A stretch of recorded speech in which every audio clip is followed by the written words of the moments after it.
Hi there.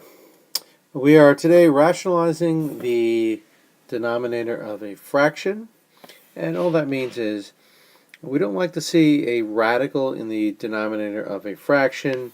It's just not good. So what we need to do is we need to sort of change this expression here so that we have an equivalent expression, but our denominator does not have a fraction.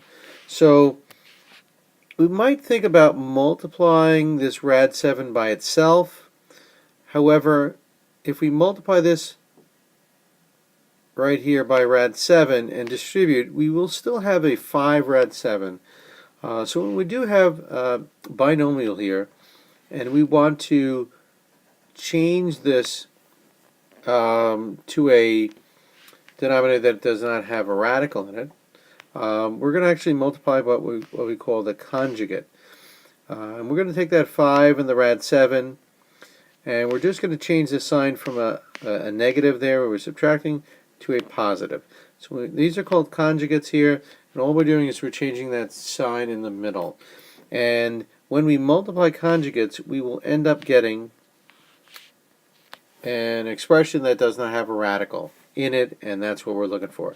But in order to not change the value of the expression, we have to multiply the numerator again by the 5 plus rad 7 in this case. And instead of distributing out that 6 there, we're going to be lazy for a moment and not distribute that, and it should pay off here. Because what we have is we multiply conjugates. We're going to find out that the two middle terms drop out. So we do have this 5 times 5, which is 25.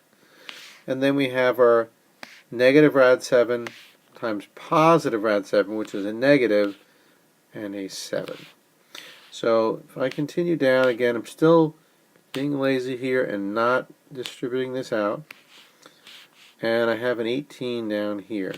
Now, what this allows me to do is this 6 and the 18 will reduce to 1 over 3, and this actually would work out to be 1 times 5 plus rad 7, or just 5 plus rad 7 over 3.